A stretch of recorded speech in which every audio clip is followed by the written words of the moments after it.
Selamat pagi saudara. Pagi. Ya, pagi ini saya mau sharing firman Tuhan di sini saudara. Seperti kemarin minggu lalu Pak Salim bilang, ini rumah kami pulang ke rumah kami. Ya saudara. Oke. Nah, pagi ini saudara saya mau sharing firman Tuhan mengenai grace, kasih karunia saudara. Ya. Oke, saya akan mulai dengan firman Tuhan Titus 2 ayat 11. Kalau saudara mau namain judul khotbah saya hari ini adalah Complete Grace, anugerah yang komplit. Mari kita berdoa dulu saudara ya, kita berdoa sama-sama. Tuhan, terima kasih Bapa untuk hadirat-Mu, untuk Engkau hadir di tempat ini. Terima kasih untuk kebaikan-Mu yang Kau telah kerjakan di tengah-tengah jemaat ini.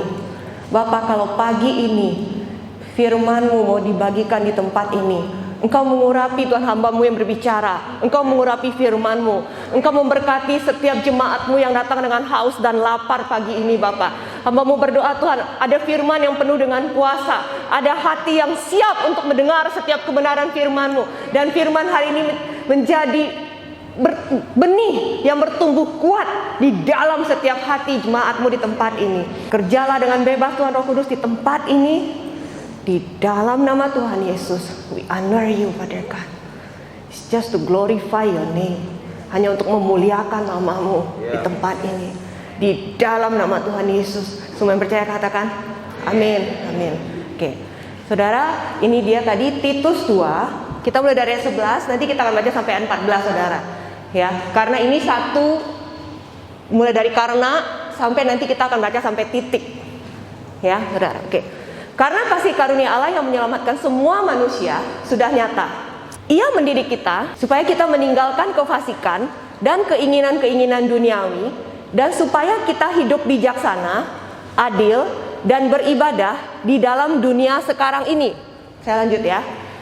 Saudara, tolong saya baca 13-14. Dengan harapan kita yang penuh bahagia, kenyataan kemuliaan Allah yang maha besar dan juru selamat kita, Yesus Kristus, yang telah menyerahkan dirinya bagi kita untuk membebaskan kita dari segala kejahatan dan untuk menguduskan bagi dirinya suatu umat kepunyaannya sendiri yang rajin berbuat baik. Oke, sampai titik ya saudara ya. Grace, kasih karunia. Kasih karunia Allah yang menyelamatkan semua manusia sudah nyata. Ya. Pertama saudara, di sini dikatakan dengan jelas, kasih karunia Allah itu menyelamatkan. Amin saudara, ini kita udah sama-sama tahu. Waktu kita bicara mengenai grace, ya, yang pertama saudara, kita sama-sama tahu bahwa kita udah diselamatkan. Kita sudah dibenarkan. 2 Korintus 5:21, dia yang tidak mengenal dosa telah dibuat menjadi dosa supaya di dalam dia kita dibenarkan oleh Allah. Amin saudara ya. Jadi kalau kita hari ini bicara mengenai complete grace yang pertama adalah bahwa kita bicara mengenai namanya justification. Mungkin bahasa Indonesianya apa ya? Dibenarkan ya. Ya, oke.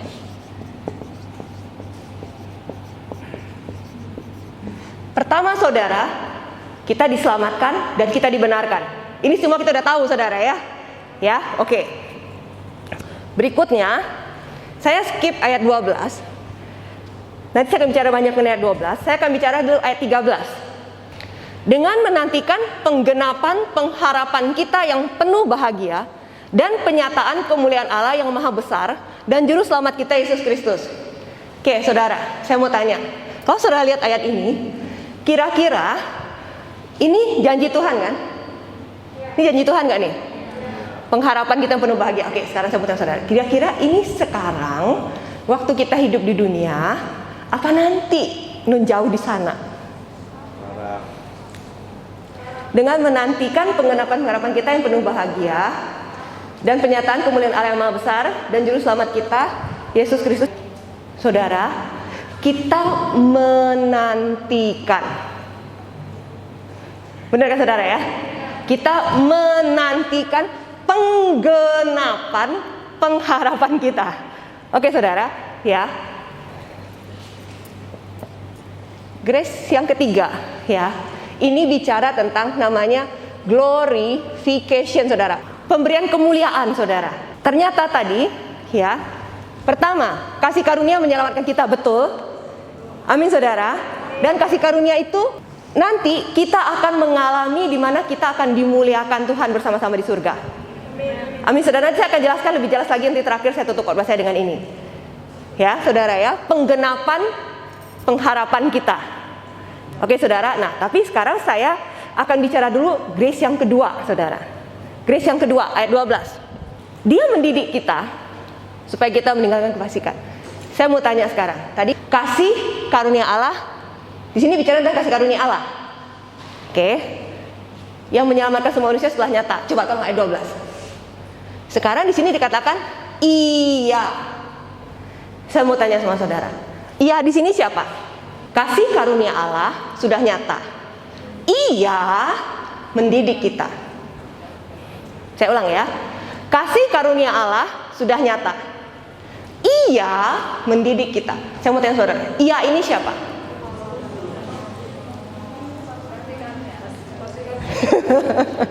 Kasih karunia Allah. Benar kan saudara ya? Kasih karunia Allah sudah nyata. Iya mendidik kita. Berarti iya di sini bicara tentang siapa? Setuju ya? Iya di sini bicara mengenai kasih karunia Allah. Oke. Kasih karunia Allah mendidik kita. Amin saudara. Ya. Disinilah saya mau bicara.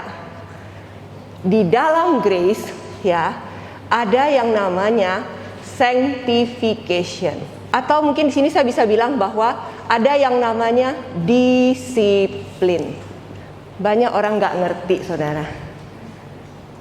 Selama ini kita tahu saya terima grace, saya diselamatkan satu kali untuk selama-lamanya. Amin, benar saudara ya. Nanti kita mati masuk surga, benar. Benar saudara ya. Banyak orang nggak ngerti ternyata complete grace yang tadi, kasih karunia, kita tadi bicara mengenai kasih karunia ya. Ternyata di dalamnya ada ini, mendidik. Nah pagi ini saya akan bicara ini lebih jauh saudara. Saudara, bahasa aslinya di sini mendidik. Kalau di Alkitab bahasa Inggris teach, kalau kita pelajarin dari bahasa Greek, saudara, Yunani, saudara ya, karena bahasa Alkitab itu banyak sekali dari bahasa Yunani kuno, saudara ya. Nah, dari bahasa Yunani kuno, ternyata mendidik di situ, teach di situ, ya, itu artinya adalah bukan cuma educate, saudara, ya, educate plus disiplin. Termasuk chastise, saudara kalau tahu chastise ya, termasuk di dalamnya pendisiplinan gitu loh saudara. Wow, sama saudara, kita di sini punya RPA, kita mendidik anak-anak di sini, benar saudara ya. Di RPA ini ada Miss Lina di sini, kita ada user insan di sini ya. Kita bukan cuma ngajarin anak-anak baca tulis, kita bukan cuma ngajarin mereka jadi pinter, benar kan? Tetapi kita what we say ya, mendisiplin mereka supaya mereka jadi benar. Amin saudara ya. Dan itu adalah bagian dari our teaching. Benar ya? Saudara juga setuju? Saudara juga mau kalau sekolah, saudara, anak-anak saudara sekolah juga seperti itu dong? Benar kan? Bukan cuma diajarin pinter, tetapi juga didisiplin. Karena disiplin itu adalah bagian dari teaching. Amin saudara. Ya, sama saudara. Karena sebenarnya itulah hati Bapa kita. Desainnya Tuhan kita. Waktu Tuhan kasih kita grace ini anugerah kan saudara? Amin ya. Tuhan kasih kita anugerah, grace, sesuatu yang kita tidak pantas terima. Dan di dalam anugerah, di dalam hadiah ini ada ini. Sekolah kalau tanpa pendisiplinan jadinya anak-anak apa saudara? Liar, betul. Anak-anak liar. Benar kan saudara? Grace tanpa ini ya, ini namanya incomplete grace. Kasih karunianya nggak komplit. Kalau tadi anak-anak RPA dibiarin jadi anak-anak liar, grace tanpa ini jadinya apa? Anak-anak gampang. Kita nggak mau.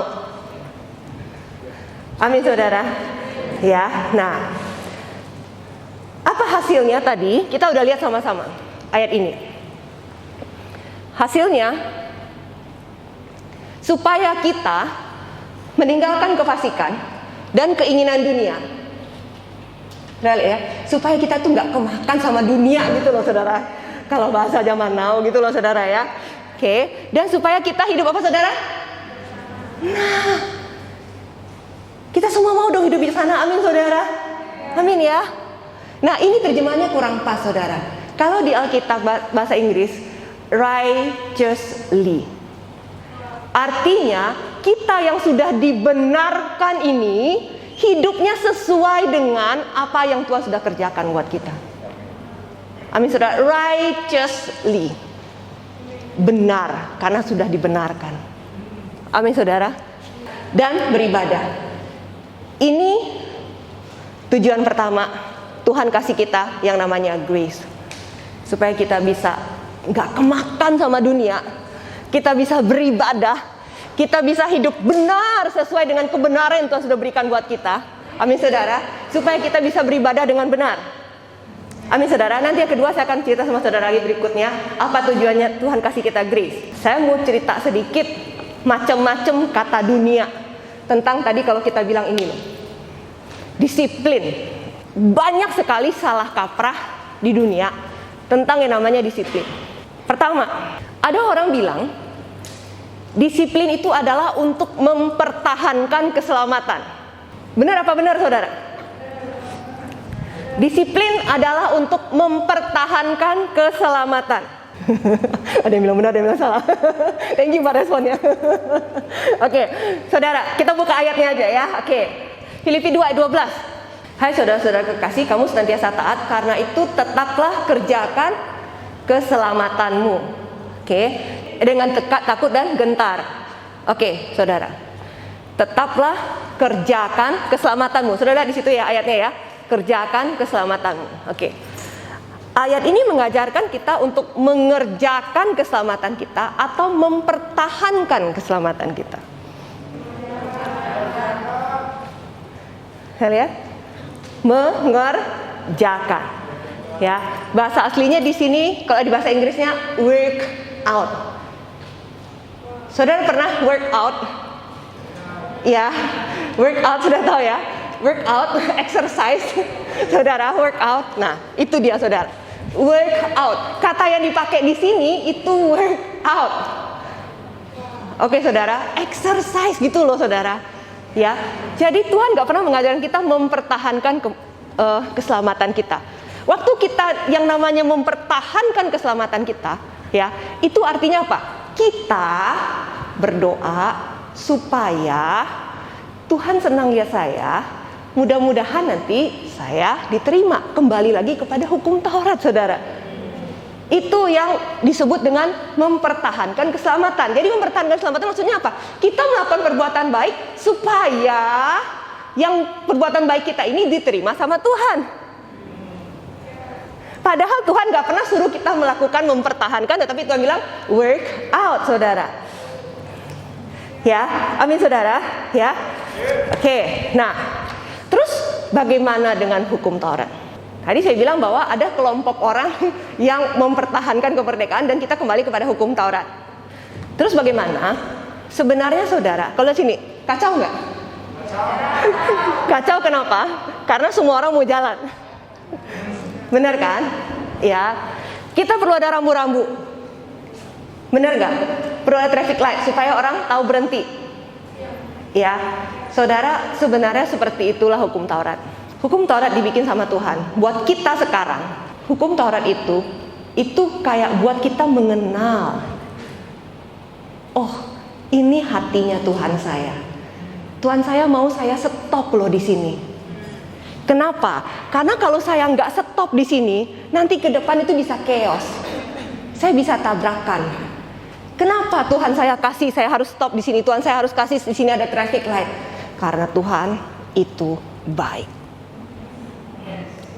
Amin saudara.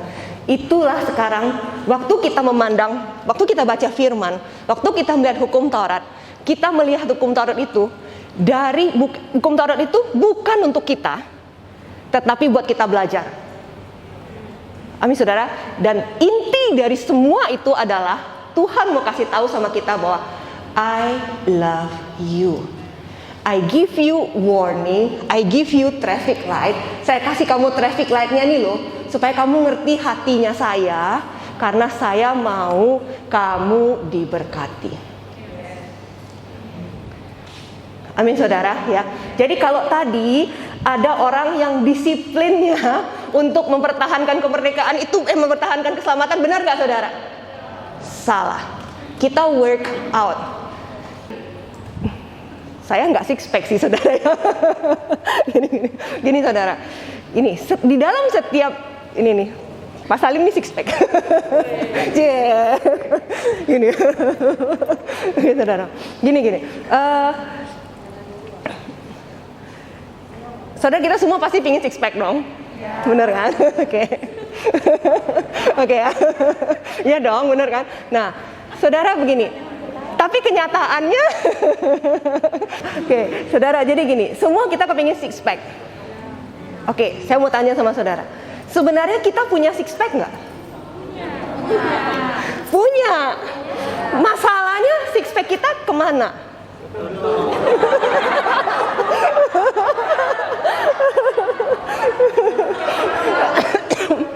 Ketimbun.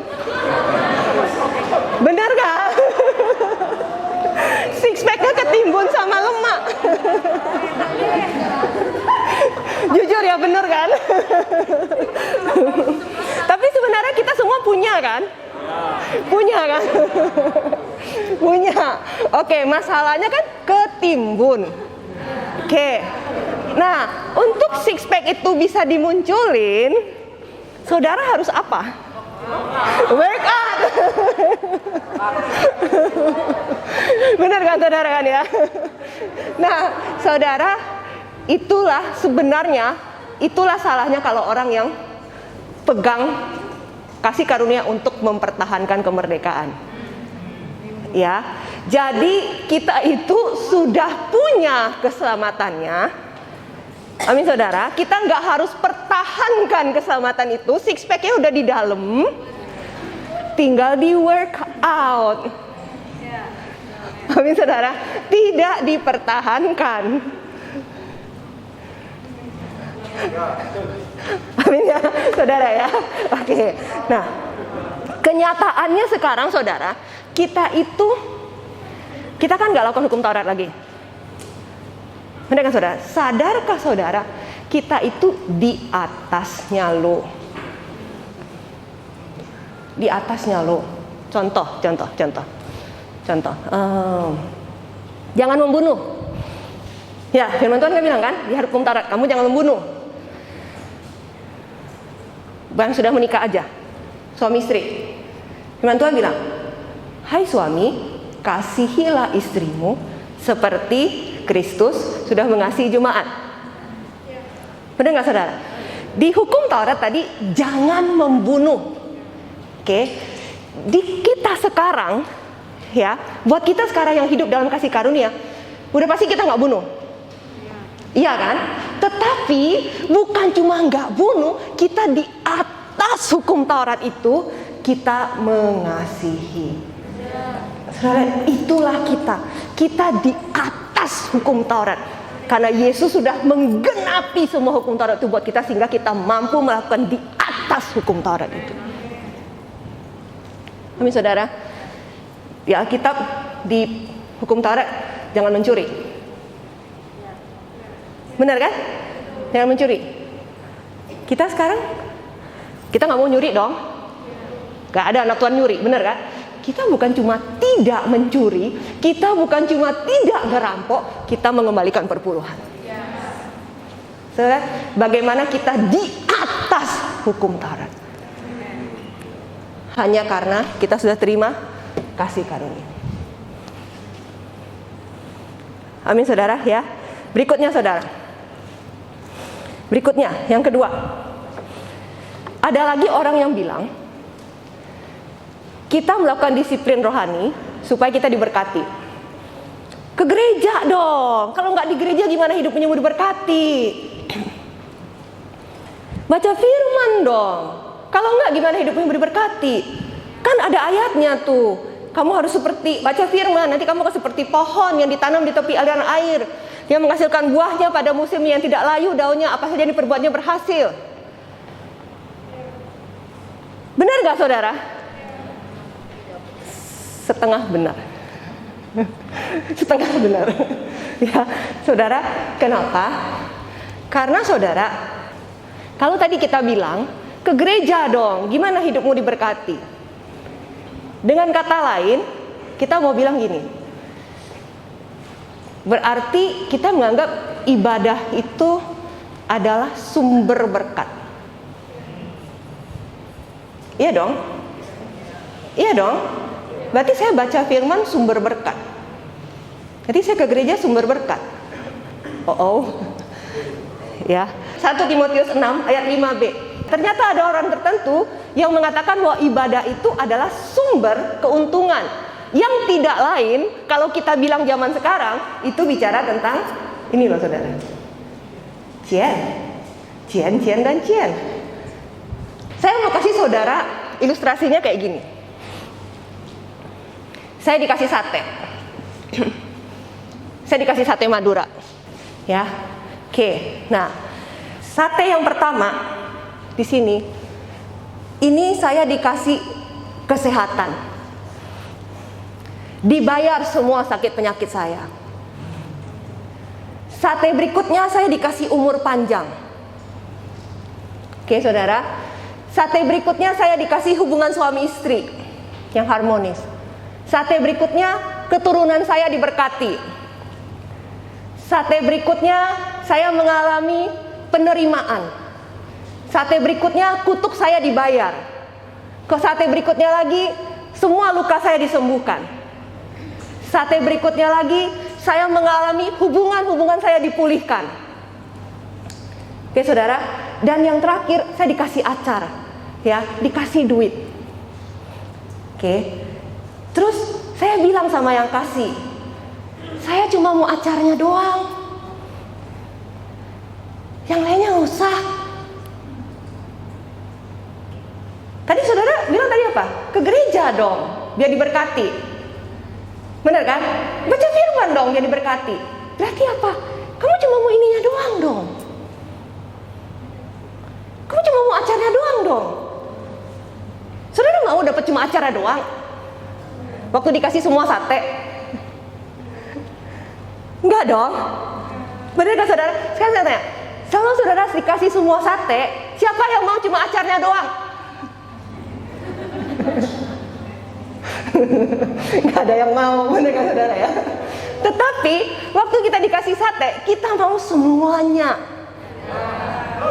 Benar kan saudara? Amin saudara. Tuhan mau kasih kita semuanya.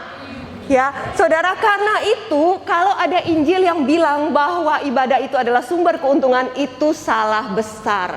Kenapa? Carilah dulu kerajaan Allah dan kebenarannya, maka segalanya, sate-satenya semua itu ditambahkan kepadamu.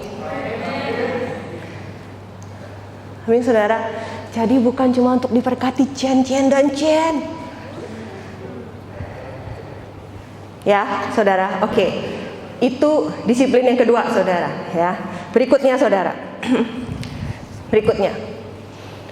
Saudara, kalau kita dengar anak-anak sekarang ngomong, ya. Saudara pernah dengar nggak istilah B aja?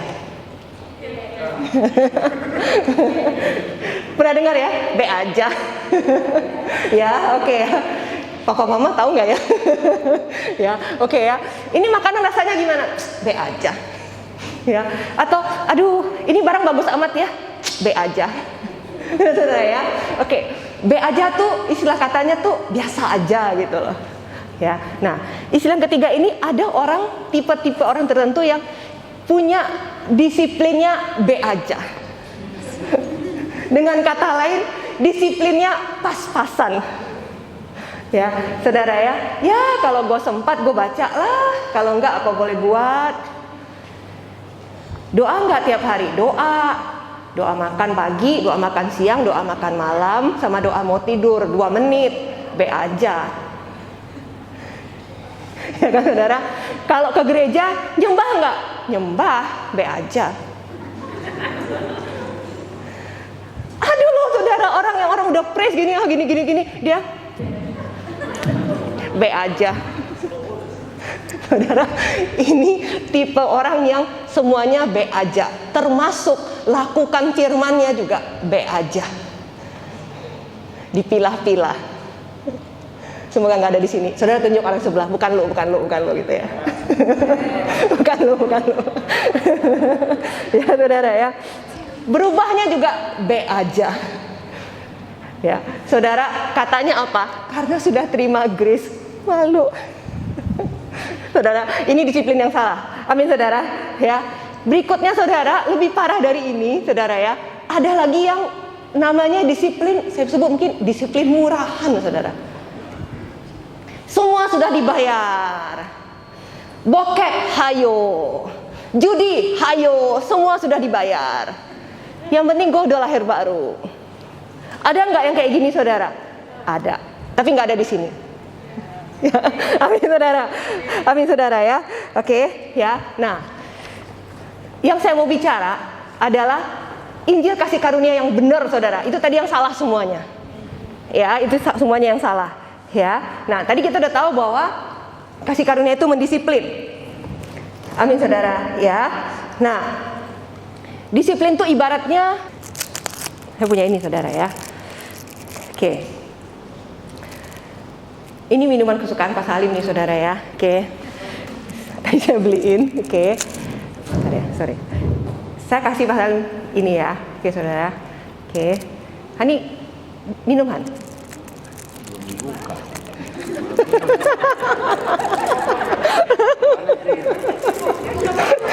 Pak Salim nyari ini Pak saudara.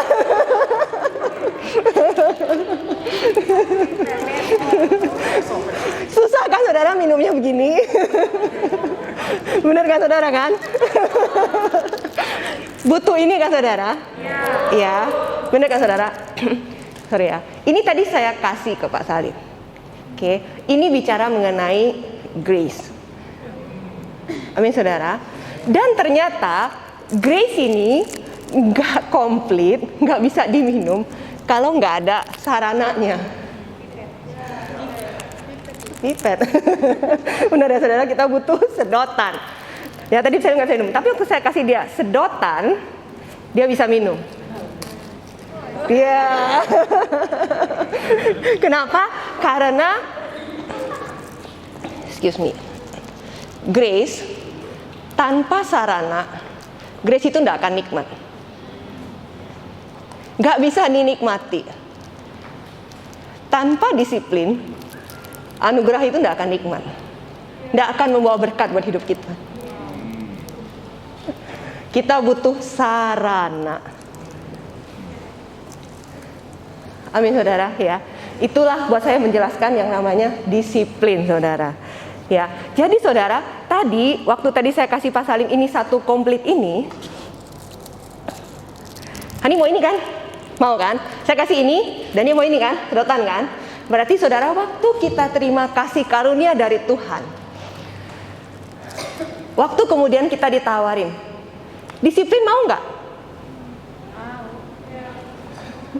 Cuma 1-2 yang jawab. Oke, saya tanya, saudara mau facial nggak sih? Saudara mau susu nggak sih? Mau. Ininya mau nggak sedotannya? Mau. Oke, thank you. Sekarang, saudara mau grace nggak sih? Mau. Disiplinnya mau nggak? Mau. Nah gitu, tepuk tangan buat saudara semua. Jadi saudara, waktu kita dengan sukacita, saudara masih teringat nggak waktu saudara lahir baru? Bagaimana saudara sukacita luar biasa, saudara nangis-nangis karena saudara tahu saudara diselamatkan. Saudara, seharusnya sesukacita itulah setiap hari kita menerima yang namanya disiplin. Amin saudara. Disiplin bicara apa? Disiplin rohani. Waktu kita disuruh baca firman, yes, gua diselamatkan, gua baca firman. Seperti itulah harusnya grace yang kita terima yang benar. Amin saudara. Waktu ditawarin gini, ada jiwa, lu mau pergi nggak? Yes, gua pergi. Bukan mager. Nggak sinkron, nggak komplit, nggak ada ini yang nggak nikmat saudara. Amin saudara. Inilah complete grace. Waktu Yesus hidup, saya mau tanya sama saudara, menurut saudara, Yesus disiplin nggak? Disiplin. Saudara baca Alkitab nggak? Pagi-pagi benar Yesus pergi berdoa. Ya, waktu dicobain sama iblis, Yesus jawabnya pakai apa? Kenapa firman bisa keluar? Kan Yesus baca. Kalau kita nggak tahu firmannya, gimana kita keluarin? Benar nggak saudara? Saudara bisa lihat Yesus disiplin, dan dia disiplin sampai mati. Ya, yang dimaksud disiplin adalah melakukan segala hal yang Bapa mau kita kerjakan, tanpa memilah-milah. Jangan nanti kita jadi orang yang tadi kayak tadi disiplin B aja, pilah sana pilah sini. Yang ini buat lu, ini buat lu, ini buat gue. Nah, saudara kita sama mengenai Yesus waktu hidup, Yesus itu disiplin.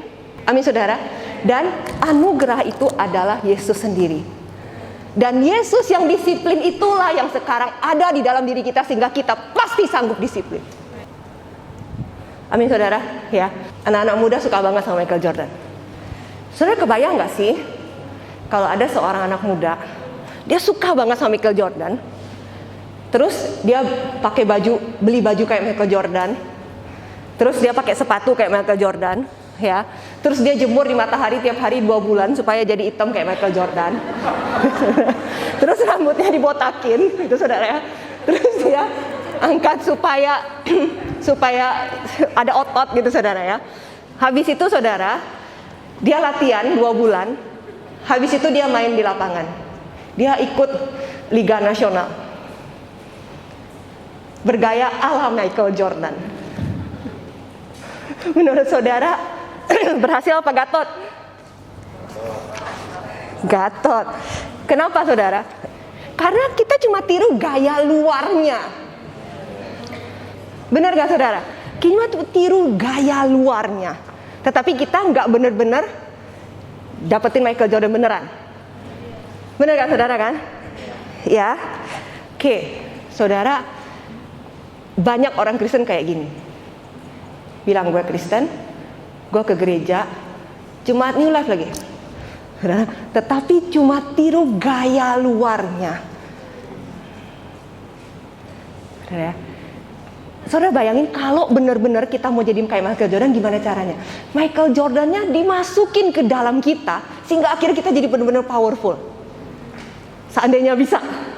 Begitu kan saudara kan? Dan itu yang Tuhan lakukan buat kita. Yesus yang disiplin ini, kita gak bisa jadi kayak gitu, yang cuma tiru-tiru doang. Yesus yang disiplin ini yang dimasukin ke dalam kita, sehingga kita gak bakal gatot kayak gini saudara.